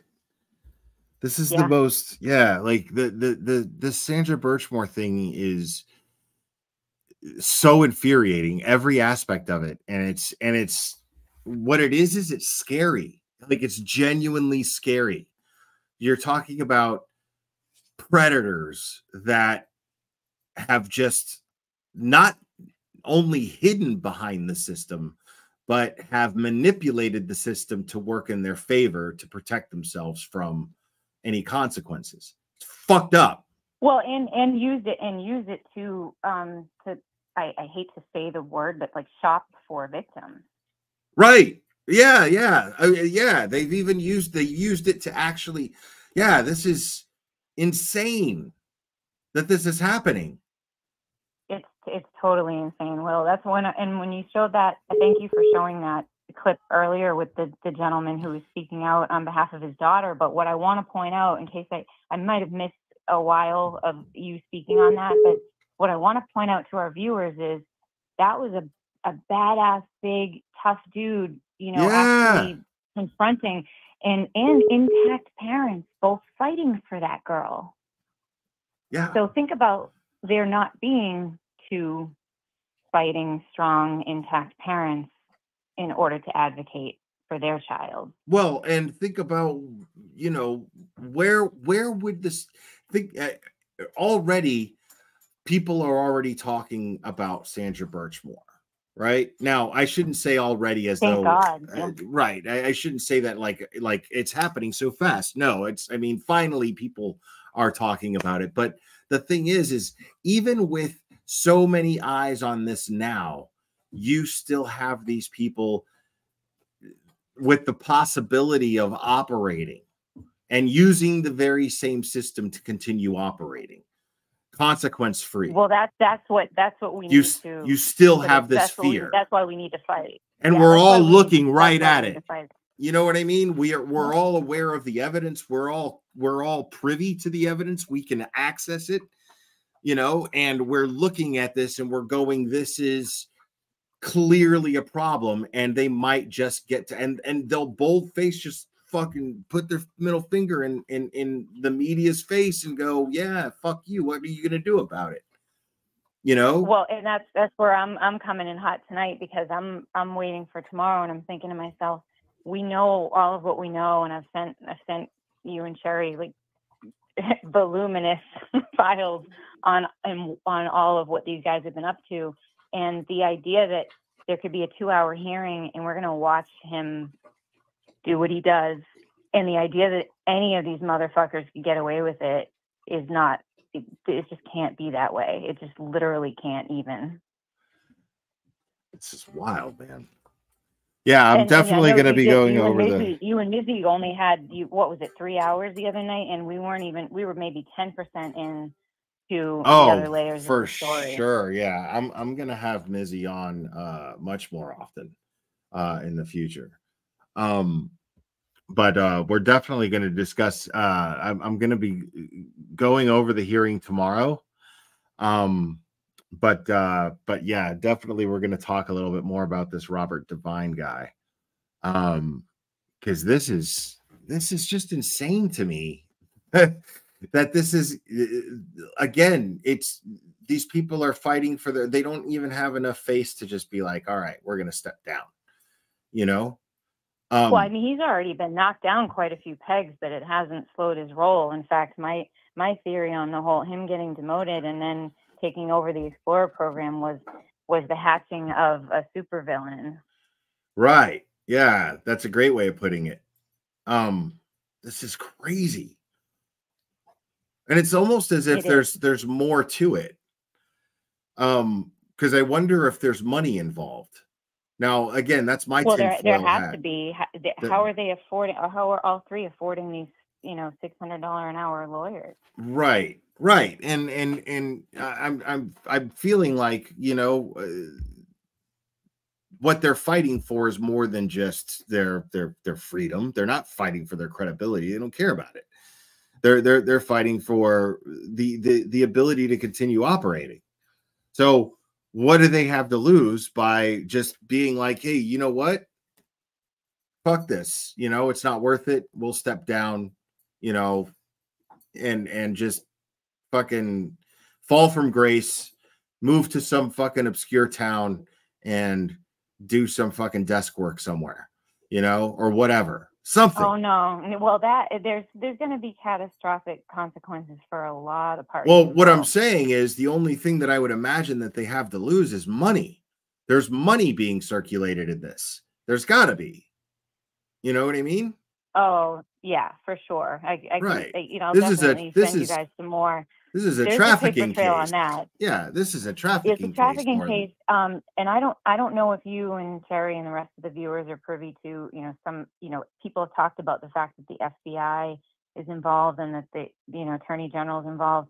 But one of the other organizations that's investigating these guys is white collar crimes. Wow. Yeah. So, And I don't know if that has to do with the theft of payroll because they were doing this on the police dime, or if that has to do with full blown trafficking. I mean, that sounds like it's definitely something, you know. I mean, I don't know if you get white collar crimes division in on, unless they were straight up funneling money, you know, or using police money to launder other money or something. I don't know. But I thought we didn't speak in the rumors though. I mean, everything that I'm saying is actually what's on paper. No. I'm not trying to spread any rumors. I'm not trying to spread any rumors. What I'm saying is I wonder. I don't know. I'm speculating. I don't know. I'm not trying to spread rumors. I know. It's going to be totally jaw-dropping what unfurls in this hearing, because the other one was just sort of the last one that we saw was just sort of trying to wiggle out of the consequences of, details that are already laid out. Right. So that there was a lot to it in terms of, learning the inner workings of the post commission, and I do like the lawyer who is actually trying to hold these guys accountable. I think he's doing a great job, but he's up against a titan. Right.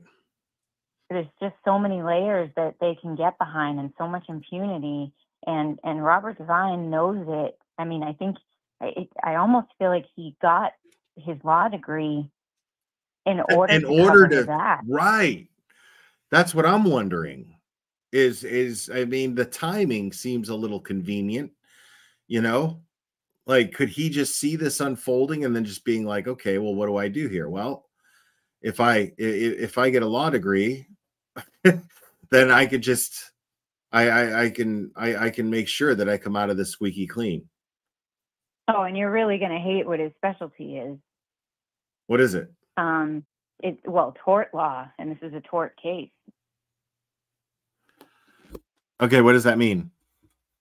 Tort is, what is it? Tortuous action. It's when a bunch of people cause you a bunch of harm. That's what Sandra Birchmore's case really is. Right. I'm not even close to being a lawyer, so I hope I'm getting that right. But yeah, he's basically carved out his livelihood in learning the inner workings of what to do when you're getting sued for causing massive amounts of harm and maybe even in this case somebody's death. Yeah. Wow. That's crazy. I know. Crazy. It doesn't get any crazier. I mean, I'll send it over, but he's published in law journals about specializing in tort law. He's a smart guy.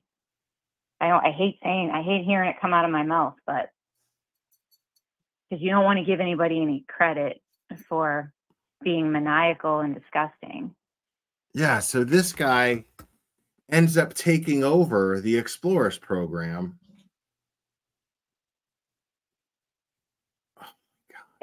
While he was, suffering the consequences of his last shady, debacle. So he was demoted and decided that he would, make a name for himself by community relations and taking over this program.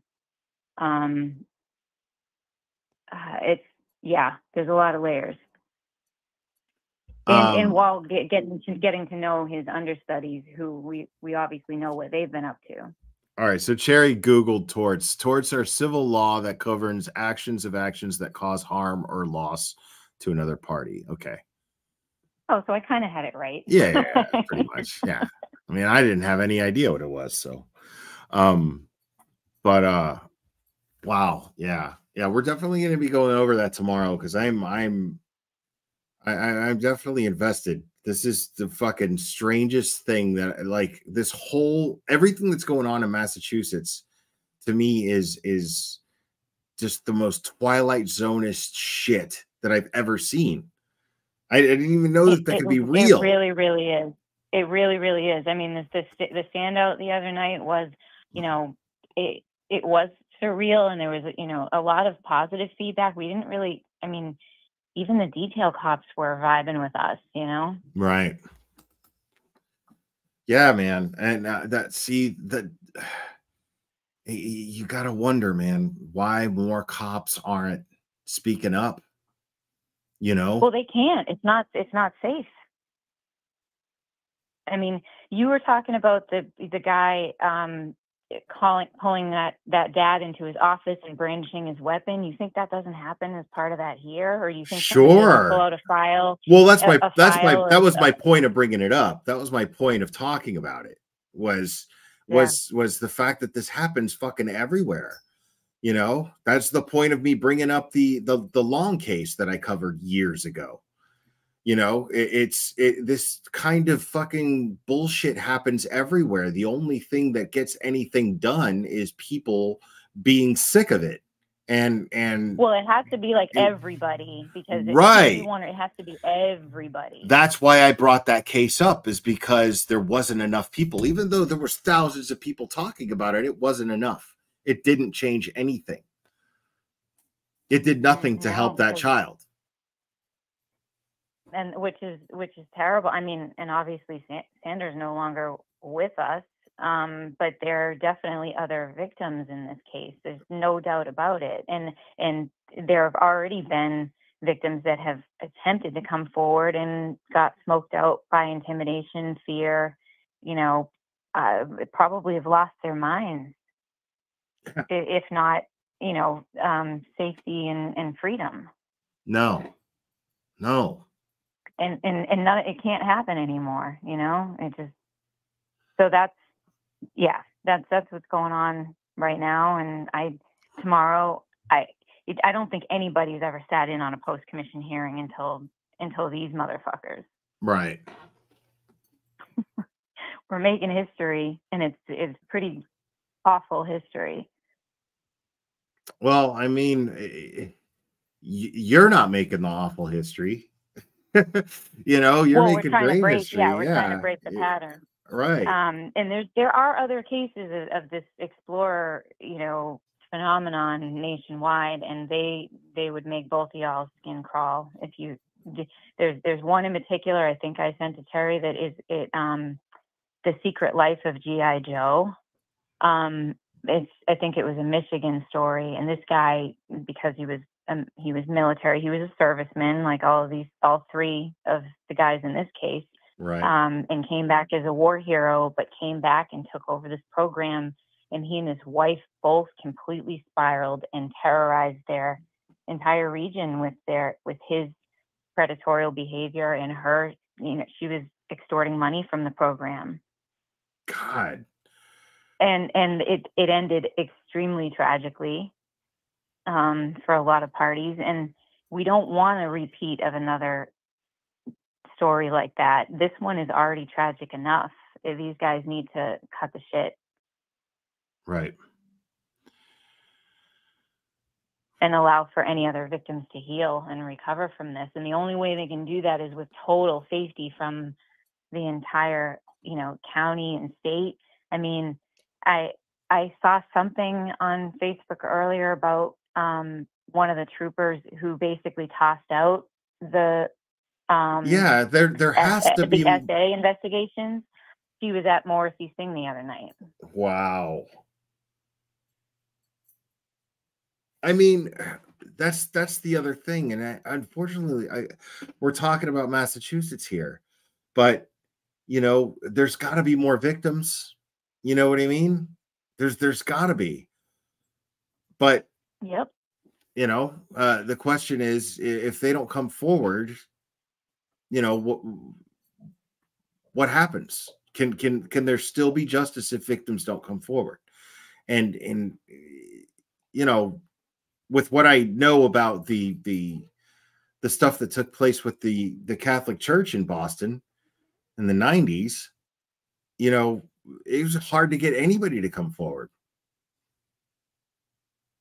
Well, and in terms of processing trauma, I mean, I'm sure there are a lot of people on your channel that have a trauma history, myself included. You don't just wake up right after it happened and say, you know what, I think I'm going to go talk to someone. Sure, of course not. Right. I mean, So I have trauma that I'll take a never lot of fucking people. tell anybody about. And if it came to a point where I had to like do it to save somebody's life, I'd have to think about it.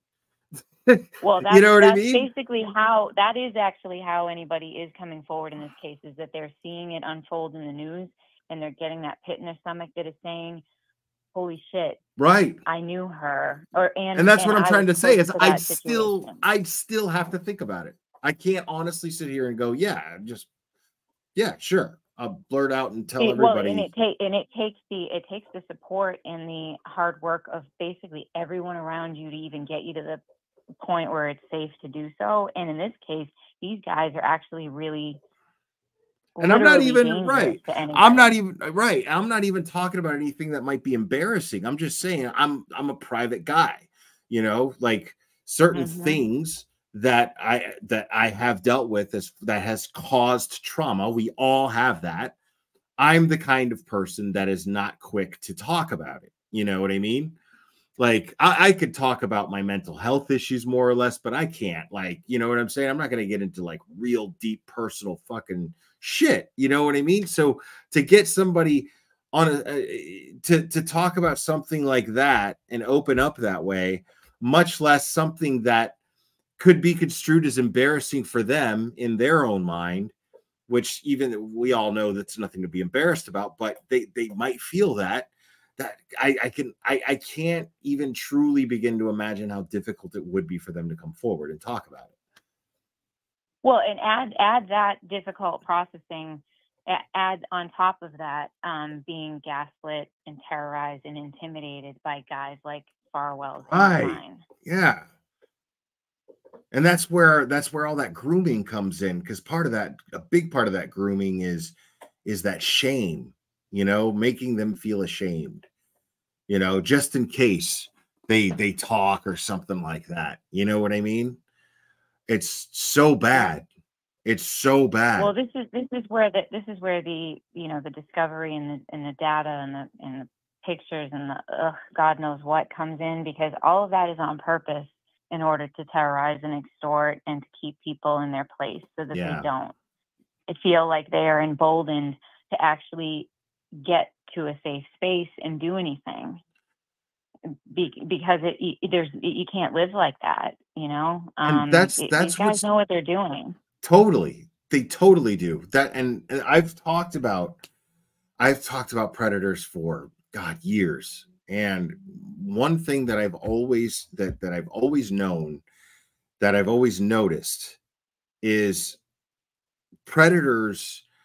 It's the irony is that we don't like to talk about this stuff. It makes us very uncomfortable to talk about things like rape and child molestation and child trafficking. These things make us super uncomfortable to talk about. As a matter of fact, it costs a creator ad revenue to even use those terms because of how uncomfortable they make people.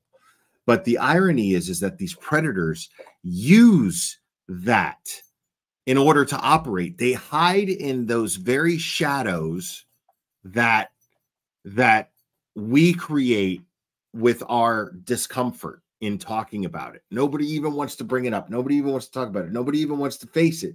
Nobody even wants to face the reality that it's a thing. So in our attempts to just basically hide from these things, this is what these predators use. They hide behind they hide in the shadows of our discomfort, being too uncomfortable to talk about these things, too uncomfortable to address them, too uncomfortable to reveal them, because we don't even want to think about it. It makes our skin crawl, Well, and it should. Nobody's supposed to Right. be thinking or talking about these things because they are terrible. But here in Massachusetts, we have layer upon layer of these antiquated laws that our boy here knows inside out about protecting certain uncomfortable, pieces of discovery, and anything to do with domestic violence or SA or things like they have these laws that most people don't understand, that basically allow the shadows to get bigger and bigger, so that it actually helps them more than it in any way protects the victims. And if you were to look at any of the motions involved, if you haven't already, the civil case, it's buried in those clauses that are, well, no, we can't look at this piece of discovery because that falls into this law or this clause that says that information is protected as private, or it's redacted, or it's impounded, it's hidden, because in some ways, I mean, those things exist for good purpose, in terms of you don't want a child who's been through something to have that information to come back and re-traumatize them. Right. But in this case, She's gone. Our friend, she's not here. What are we protecting? Right. Don't pretend like you're protecting her legacy or her name, because y'all threw that out the window a long fucking you're time protecting ago. yourselves. It's bullshit. Yeah, That's that last exactly hearing. what it is. Yeah, that last hearing, they were fighting to not use her name. And like, again, I understand the lawyer's job, and that's their best bet, is to use that. But the fact is, it still makes them shitbags, and you're not sitting here and acting like you're trying to protect her privacy. Nobody's falling for that. You're hiding behind protecting her privacy to hide behind your own, to cover your asses. They don't want the name to become a thing, like a movement. I mean, they don't want it to become an actual. It already is. I'm trying to think of. Well, no, I mean a reference point, like a Megan's Law, an act that goes into place. You know, if that happens, then they're even more screwed. I didn't even think of that. Huh. Yeah. That's That has fascinating. a lot to do with it. Right. That's fascinating. That's actually what their fear is that they're afraid of new laws becoming precedent, and then, you know, it being the Sandra Birchmore law, you know, and that being cited. I mean, God forbid we have an act in place that stops guys from continuing to be, you know what, in this case, I don't want to lose your revenue, but God forbid there's something that is emblazoned, so that everybody knows when they see that name that they're reminded of these pricks. That would be the consequences will be not good for them, but they certainly don't care about protecting privacy of the victims. It's all about them fading off into obscurity and continuing to be lecherous. Right. Yeah. It seems like I said, it seems like their goal is to continue operating, you know, and it's wild that they have the audacity. Well, they're not 100 years. They're not 100 years old. Like Morrissey's 100 years old, but they're still young and have to make money for their families. You know, it's fucking crazy. It's crazy. It really is. What's up, Microdots? So yeah, I can't wait until we collaborate further with Microdots on this case. Yeah, me too. Because, you know, the world needs to know, as uncomfortable and harrowing as it is to discuss these things, the purpose of getting to know it and the shock value is to create awareness so that it doesn't continue to happen. Right. Right. Yeah, Microdots is definitely the creator that you want to do that with, most definitely. Because I mean, he's just brilliant in just capturing your attention once you're watching his videos. So yeah, I really look forward to seeing what kind of waves you guys can finally make in regards to this case. I mean, well, it's gonna be a rough ride, because these guys are definitely they're pushing back real hard. Right. Yeah. I mean, I'm gonna keep talking about it because this is just fucking crazy. It's the craziest thing I've ever seen. Well, yeah, as shameful as the topics are, it's shame on them, you know, and help everybody else, you know. Agreed. Yeah, agreed. Well, I appreciate you. I appreciate you letting me in. I did come in hot, right? Because I was so upset about that video clip and that guy, as amazing as he was, coming in, you know, badass and confronting them. that's like 1% of the rest of the population who is terrified to do that, or even doesn't have the capacity, you know? Right. Yeah. Yeah. No, it was great. I mean, he did it the right way, you know. He made sure to record everything. He made sure to take screenshots of everything, and you know, and then he went to that meeting where he could say, hey, listen, this is what happened, and if anybody doesn't believe me, and if anybody doesn't think this should be a concern, I've got all the receipts to show you. So, and he got shit done. At least action was taken, you know. But Yeah, well, a lot of that language that we heard in you know, that I'm just finding out about this. Well, you're going to hear a lot of that if you follow the Stoughton story more. I mean, if you were to cull through some of the sound bites and the press releases in response to what these guys were doing, there's a lot of that. We're just finding out about this. We acted as swiftly as we could. Are you shitting me right now? This is going on for 8 years. Yeah, I mean, yeah, nobody buys that shit. But of course, it only happens. That's all on purpose. But it only happens when people, when there's a fear of public outrage, you know.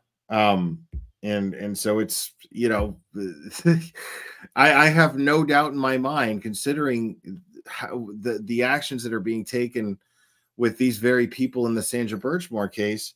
I mean, without the people speaking up about it, this shit would just go on. There wouldn't even be any chance of it being stopped. You know, it's the same thing with Karen. We go into prison if people weren't speaking up. You know. Well, think about this, Will, and I almost hate to say it. I mean, when we heard Proctor on the stand and the horrifying, disgusting things that were coming up, do you have any idea how much worse it's going to be in this case? Yeah. Right. And now is when you almost don't want it to come out, but also it has to, because it has to. It's got to stop. Yeah, there's no other way than to just completely, you know, let it swirl down the drain. You know, let it blow up and let it swirl down the drain, because we've got to break this cycle. Right. Yeah. I mean, it's not that it's that comparable, but it's slightly comparable in the sense that, like, when, you know, if you're following the Turtle Boy stuff and you're following it accurately, you know, I don't like the idea of his, you know, details with his relationship with Lindsay coming out. I have no interest in that shit. The problem, though, is that when someone is being falsely charged with a crime in relation to another case where somebody's being falsely charged with a crime, you know, the details unfortunately matter, and it sucks, and they're necessary to go over to prove that there's something unjust going on. There's the Sandra Birchmore case. There's going to be a lot of ugly things that are going to come to light that nobody's going to want to hear, but unfortunately, to show how disgusting these men are and why they need to be stopped, it's necessary. Unfortunately, the outrage, totally. Well, and the outrage is necessary, yeah, I mean, and being privy to the things that are going to outrage to irate you, those things are necessary. In order to irate you, you have to you know what I mean. I mean, the thing is, at least in definitely we should talk more about the tie-ins between the Karen Reed case and this one at some point. But you know, Karen Reed and Lindsay and Aiden are all alive to push back. Yeah, and that's really important. So is that as much as this material is going to be really, really uncomfortable, we kind of have to brace ourselves and fight for this poor girl. Agreed. Yeah. Agreed. Well, I'm there with you. I'll use my platform as much as I can as far as this goes. So, well, thank you for having me. I'll let everybody back to something much lighter. Oh no, it's fine. Here we are. This isn't, like I said, it's important to talk about. I'm really glad you called. Thank you. Yeah. Well, you guys have a good night. Love you all. All right. Thanks, Suzanne. Bye-bye. Bye-bye.